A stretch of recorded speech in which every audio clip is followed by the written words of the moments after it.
بسم اللہ الرحمن الرحیم۔ محترم ناظرین و سامعین، السلام علیکم ورحمۃ اللہ وبرکاتہ۔ کسی انسان کی قبر میں پہلی صبح اور شام قبر کے احوال نبی کریم صلی اللہ علیہ وآلہ وسلم نے واضح طور پر فرمایا۔ جو شخص مر جاتا ہے اسے ہم بظاہر مردہ سمجھتے ہیں، لیکن حقیقت میں وہ شخص زندہ ہوتا ہے، لیکن اس کی زندگی دنیا کی زندگی سے مختلف ہوتی ہے۔ نبی کریم صلی اللہ علیہ وآلہ وسلم نے فرمایا کہ مردے کی ہڈی توڑنا ایسا ہی ہے جیسے زندگی میں اس کی ہڈی توڑی جائے۔ ایک مرتبہ نبی کریم صلی اللہ علیہ وآلہ وسلم نے حضرت عمر بن حزم رضی اللہ تعالی عنہ کو ایک قبر سے تکیہ لگائے ہوئے بیٹھا دیکھ کر فرمایا کہ اس قبر والے کو تکلیف نہ دے۔ جب انسان مر جاتا ہے تو اس عالم سے منتقل ہو کر عالم برزخ میں پہنچ جاتا ہے، خواہ ابھی اسے قبر میں نہ رکھا جائے، اس میں سمجھ اور شعور ہوتا ہے۔ موت کے بعد سے قیامت قائم ہونے تک ہر شخص پر جو زمانہ گزرتا ہے اس کو برزخ کہا جاتا ہے۔ یہ زمانہ دنیا اور آخرت کے درمیان ایک آڑ ہوتا ہے، اس لیے اسے برزخ کہتے ہیں۔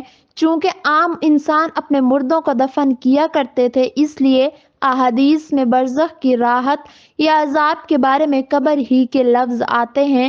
اس کا مطلب یہ نہیں کہ جن انسانوں کو آگ میں جلا دیا جاتا ہے یا جو پانی میں بہا دیے جاتے ہیں وہ برزخ میں زندہ نہیں رہتے۔ دراصل عذاب اور ثواب کا تعلق روح سے ہے، اور یہ بات بھی یاد رکھیں کہ اللہ تبارک و تعالی جلے ہوئے ذروں کو بھی جمع کر کے عذاب اور ثواب دینے پر قادر ہے۔ حدیث شریف میں ہے کہ ایک شخص نے بہت زیادہ گناہ کیے۔ جب وہ مرنے لگا تو اس نے اپنے بیٹوں کو وصیت کی کہ جب میں مر جاؤں تو مجھے جلا دینا اور میری راکھ کو آدھی خشکی میں اڑا دینا اور آدھی سمندر میں بہا دینا۔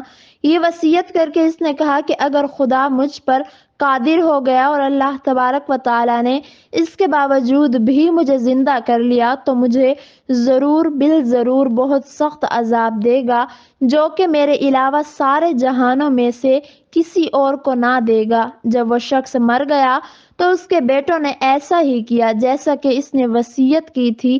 پھر اللہ تبارک و تعالی نے سمندر کو حکم دیا کہ اس شخص کے جسم کے سارے ذروں کو جمع کر دے۔ سمندر نے اپنے اندر کے سارے ذرے جمع کر دیے، اور پھر اسی طرح خشکی کو حکم دیا، اس نے بھی اس شخص کے جسم کے سارے ذروں کو جمع کر دیا۔ جب سارے ذرے جمع ہو گئے تو اللہ تبارک و تعالی نے اسے زندہ فرما دیا۔ پھر اس سے فرمایا کہ تو نے ایسی وصیت کیوں کی؟ اس نے عرض کیا کہ اے میرے پروردگار، تیرے ڈر سے میں نے ایسا کیا اور آپ خوب جانتے ہیں۔ اس پر اللہ تعالیٰ نے اسے بخش دیا۔ حضرت علی رضی اللہ تعالی عنہ کی خدمت میں ایک شخص حاضر ہوا اور پوچھنے لگا کہ یا علی، قبر میں انسان کی پہلی رات کیسے گزرتی ہے؟ تو حضرت علی رضی اللہ تعالی عنہ نے فرمایا کہ میں نے اللہ تبارک و تعالیٰ کے رسول صلی اللہ علیہ وآلہ وسلم سے سنا کہ انسان کی سب سے مشکل رات قبر کی پہلی رات ہوتی ہے۔ جب اس کے دوست رشتہ دار اسے دفنا کر چھوڑ کر چلے جاتے ہیں تو وہ انسان روتا ہے اور انہیں روکنے کی کوشش کرتا ہے، لیکن افسوس کہ اس کی کوئی بھی آواز نہیں سنتا۔ وہ روتا ہے اور کہتا ہے کہ مجھے چھوڑ کر نہ جاؤ۔ قبر ہر دن اپنے مردوں سے اعلان کرتی ہے کہ میں غربت اور تنہائی کا گھر ہوں، کیڑے مکوڑوں کا گھر ہوں، مٹی کا ڈھیر ہوں۔ جب مومن کو قبر میں دفن کیا جاتا ہے تو قبر اسے مرحبا کہہ کر خوشخبری دیتی ہے کہ میری پشت پر چلنے والوں میں سے تو بڑا محبوب تھا، آج میں تیری ہو گئی اور تو میرے پاس آ گیا، آج میرا احسان دیکھ۔ اور پھر یہ کہہ کر قبر کشادہ ہو جاتی ہے اور جنت کا دروازہ کھول دیا جاتا ہے، اور جہاں سے اس کو تازی ہوا آتی رہتی ہے۔ حضرت ابو ہریرہ رضی اللہ تعالی عنہ کا بیان ہے کہ نبی کریم صلی اللہ علیہ وآلہ وسلم ایک جنازے میں شریک تھے اور میں بھی آپ صلی اللہ علیہ وآلہ وسلم کے ہمراہ تھا۔ آپ ایک قبر پر بیٹھ گئے اور فرمایا کہ یہ قبر ہر روز بلند آواز سے کہتی ہے کہ اے آدم کی اولاد، تو مجھے کیوں بھول گیا؟ کیا تجھے یہ معلوم نہیں کہ میں تنہائی کا گھر، غربت کا گھر، وحشت کا گھر اور کیڑے مکوڑوں کا گھر ہوں، مگر اللہ تبارک و تعالی جس کے لیے کشادگی کا حکم فرمائے گا اس کے لیے کشادہ ہو جاؤں گی۔ اس کے بعد آپ صلی اللہ علیہ وآلہ وسلم نے فرمایا، اے قبر، یا تو جنت کا باغ ہے یا پھر جہنم کا گڑھا ہے۔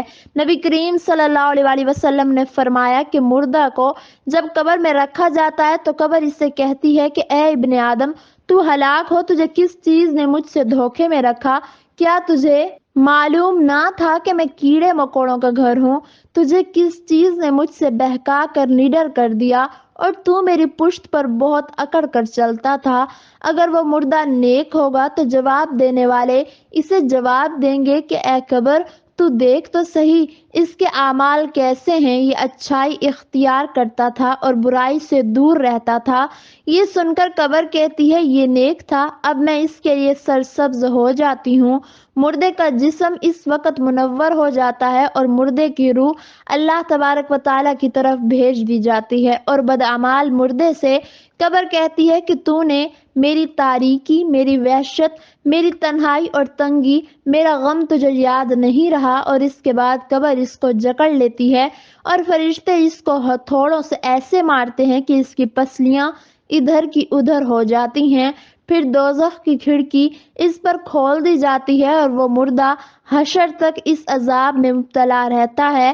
مرنے کے بعد ہر مردے کو صبح اور شام اس کا ٹھکانہ دکھایا جاتا ہے۔ فرشتے جنتی کو جنت دکھا کر خوشخبری دیتے ہیں اور دوزخی کو دوزخ دکھا کر اس کی حسرت اڑاتے ہیں۔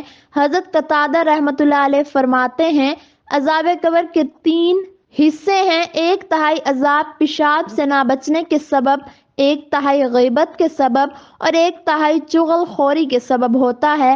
حضرت ابن عمر رضی اللہ تعالی عنہ سے روایت ہے کہ نبی کریم صلی اللہ علیہ وآلہ وسلم نے ارشاد فرمایا، جب انسان کا انتقال ہو جاتا ہے تو اس پر صبح اور شام اس کا ٹھکانہ پیش کیا جاتا ہے۔ اگر وہ اہل جنت سے ہے تو جنت والوں کا مقام، اور اگر اہل جہنم میں سے ہے تو جہنم والوں کا مقام اس کو دکھایا جاتا ہے۔ پھر کہا جاتا ہے کہ یہ تیرا ٹھکانہ ہے، یہاں تک کہ اللہ تبارک و تعالیٰ تجھ کو قیامت کے دن اٹھائے گا۔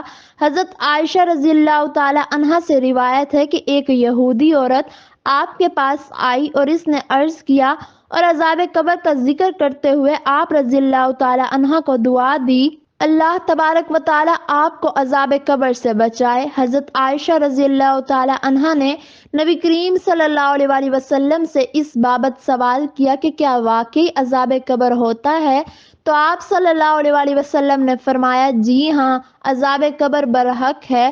حضرت عائشہ صدیقہ رضی اللہ تعالی عنہا فرماتی ہیں، اس کے بعد میں نے نبی کریم صلی اللہ علیہ وآلہ وسلم کو ہمیشہ دیکھا کہ ہر نماز کے بعد آپ صلی اللہ علیہ وآلہ وسلم عذاب قبر سے پناہ مانگتے تھے۔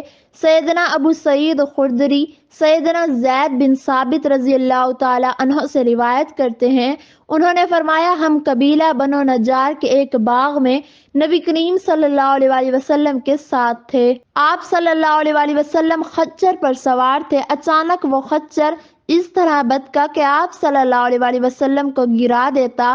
وہاں دیکھا تو 4، 5 یا 6 قبریں تھیں۔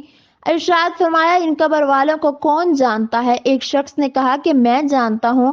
پوچھا، یہ کب فوت ہوئے؟ تو بتایا گیا یہ شرک پر مرے۔ تو ارشاد فرمایا کہ یہ امت اپنی قبروں میں آزمائی جاتی ہے۔ اگر مجھے اس بات کا اندیشہ نہ ہو کہ تم مردے دفن کرنا چھوڑ دو گے تو میں اللہ تعالیٰ سے دعا کروں تاکہ تمہیں وہ عذاب قبر سنوا دے جو میں سنتا ہوں۔ سیدنا زید رضی اللہ تعالی عنہ نے کہا کہ پھر آپ صلی اللہ علیہ وآلہ وسلم ہماری طرف متوجہ ہوئے اور فرمایا کہ تم آگ کے عذاب سے اللہ کی پناہ مانگو۔ صحابہ کرام رضی اللہ تعالی عنہ نے کہا کہ ہم جہنم کے عذاب سے اللہ کی پناہ مانگتے ہیں۔ اللہ تعالی ہم سب کو عذاب قبر سے محفوظ رکھے اور ہمارا خاتمہ ایمان پر فرمائے، آمین ثم آمین۔